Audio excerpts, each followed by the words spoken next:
नमस्कार। आज हम सब मिलके लियो टॉल्स्टॉय की ज़बरदस्त किताब वॉर एंड पीस की दुनिया में थोड़ा गहराई से उतर रहे हैं। हमारे पास इस उपन्यास का एक अच्छा खासा सार है और कोशिश रहेगी कि हम सिर्फ कहानी ही नहीं बल्कि इसके पीछे छिपे गहरे विचारों और किरदारों की उलझनों को समझें। बिल्कुल। ये किताब 1869 में आई और उस दौर को दिखाती है जब नेपोलियन के हमले हो रहे थे रूस पर। मतलब 1805 से 1812 के बीच का समय। पर ये सिर्फ इतिहास का ब्यौरा नहीं है। ये उस जमाने में जी रहे लोगों की जिंदगी, उनकी सोच, उनकी जो निजी लड़ाइयां थीं, उसका एक आईना है। हाँ, और टॉल्स्टॉय ने इसे 3 बड़े रूसी खानदानों के इर्द गिर्द बुना है, बेजुखोव, बोल्कोंस्की और रोस्तोव। चलिए सबसे पहले किरदारों से मिलते हैं। पियरे बेजुखोव को ही लें। एक अमीर बाप का नाजायज बेटा है जिसे अचानक ढेरों दौलत मिल जाती है, पर वो जिंदगी का मतलब ढूंढने के लिए जैसे भटकता रहता है। थोड़ा अजीब सा पर दिल का बहुत नेक। हाँ, और पियरे का ये भटकाव, ये तलाश बहुत अहम है।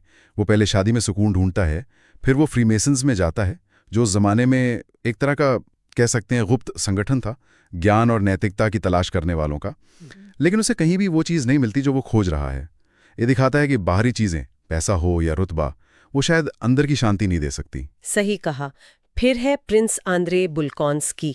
बड़े खानदान के हैं, समझदार हैं, लेकिन जिंदगी से कुछ ऊबे हुए से लगते हैं। वो जंग के मैदान में नाम कमाना चाहते हैं, शायद वहां जिंदगी का कोई मकसद ढूंढना चाहते हैं। आंद्रे का सफर भी उतना ही दिलचस्प है। वो युद्ध की असलियत को, उसकी शानो शौकत के पीछे के खोखलेपन को बहुत करीब से देखता है। उसे चोट लगती है, वो मौत को करीब से देखता है, और ये अनुभव उसे पूरी तरह बदल देते हैं। उसका जिंदगी को देखने का नजरिया ही बदल जाता है। और नताशा रुस्तोव, शुरू में एकदम चुलबुली जिंदादिल लड़की, प्यार और जिंदगी के सपने देखती है, लेकिन फिर दिल टूटता है, युद्ध की भयानक सच्चाई देखती है। ये सब उसे जैसे वक्त से पहले ही बड़ा बना देता है। बिल्कुल। नताशा का बदलना ये भी दिखाता है कि टॉल्स्टॉय के लिए असली समझ, असली परिपक्वता बाहरी दुनिया के थपेड़ों और अनुभवों से आती है, सिर्फ उम्र बढ़ने से नहीं। उसका दुख सहना, उसकी सेवा भावना, जैसे वो घायल आंद्रे की देखभाल करती है बाद में, ये चीज़ों से ज़्यादा मानवीय और ज़्यादा गहरी बनाती हैं। अच्छा, तो कहानी की शुरुआत होती है 1805 के सेंट पीटर्सबर्ग की चमक दमक से, पार्टियों से, समाज की बातों से, जहां ये सब किरदार अपनी अपनी जिंदगी जी रहे होते हैं। फिर नेपोलियन का हमला होता है 1812 में और सब कुछ जैसे बिखर सा जाता है। मॉस्को जलता है, आंद्रे बुरी तरह घायल हो जाता है, पियरे को फ्रांसीसी फौज बंदी बना लेती है। ये उथल पुथल इन किरदारों की जिंदगी को हमेशा के लिए बदल देती है ना? हाँ, और यहीं पे टॉल्स्टॉय का इतिहास को देखने का जो नज़रिया है वो सामने आता है। वो मानते थे कि इतिहास कोई एक महान आदमी नहीं बनाता जैसे नेपोलियन, बल्कि ये तो अनगिनत लोगों के छोटे छोटे कामों, उनके फैसलों, उनकी जिंदगी की धाराओं का नतीजा होता है। युद्ध के मैदान का जैसा सजीव और कह सकते हैं अस्त-व्यस्त चित्रण टॉल्स्टॉय करते हैं, वो इसी बात पर जोर देता है। घटनाओं की अप्रत्याशितता, उनका वो जटिल जाल। मतलब इतिहास ऊपर से तय नहीं होता, बल्कि ये नीचे से आम लोगों की जिंदगी से बनता है। कुछ ऐसा ही टॉल्स्टॉय दिखाते हैं कि कैसे बड़े ऐतिहासिक पलों के बीच भी निजी जिंदगी की छोटी छोटी बातें, प्यार, परिवार, नुकसान, खुशी, वो सब चलती रहती हैं, और शायद वही ज्यादा मायने रखती हैं।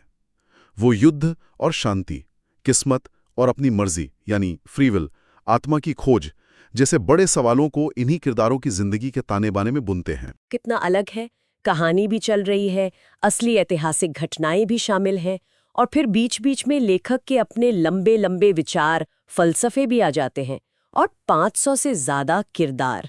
सच में एक महाकाव्य है ये तो। बिल्कुल। वो कहानी कहते कहते अचानक रुक जाते हैं और जिंदगी, मौत, समाज पर अपने लंबे विचार रखने लगते हैं। ये पढ़ने वाले को थोड़ा चौंका सकता है, पर यही इस किताब को इतना अनोखा बनाता है। वो सिर्फ कहानी नहीं सुना रहे, वो हमें सोचने पर मजबूर कर रहे हैं, हर चीज पर सवाल उठाने पर। तो कुल मिला के वॉर एंड पीस सिर्फ नेपोलियन के युद्धों की कहानी नहीं है, ये जिंदगी की कहानी है। प्यार की, नुकसान की, परिवार की, समाज की, और इन सब के बीच अपने होने का मतलब ढूंढने की एक अंतहीन कोशिश की कहानी। हाँ, और इसकी सबसे बड़ी खासियत शायद यही है कि ये इंसानी जिंदगी की पूरी तस्वीर, उसकी समग्रता दिखाने की कोशिश करती है, उसकी सारी जटिलताओं, खुशियों, दुखों और उसकी अनोखी खूबसूरती के साथ। ये दिखाती है कि बड़े से बड़े संकट के समय में भी इंसान कैसे जी सकता है, कैसे प्यार कर सकता है और कैसे उम्मीद रख सकता है। वाकई ये किताब आज भी इतने साल बाद भी हमें बहुत कुछ सोचने पर मजबूर करती है। और शायद एक सवाल हम श्रोताओं के लिए छोड़ सकते हैं सोचने को, क्या हम वाकई मानते हैं कि इतिहास सिर्फ बड़े नामों और बड़ी तारीखों से बनता है, या फिर हमारी अपनी छोटी छोटी जिंदगी की कहानियां, हमारे रोजमर्रा के संघर्ष और खुशियां भी उस बड़ी विशाल तस्वीर का हिस्सा हैं, जैसा टॉल्स्टॉय हमें दिखाते हैं? इस पर विचार करना यकीनन दिलचस्प होगा।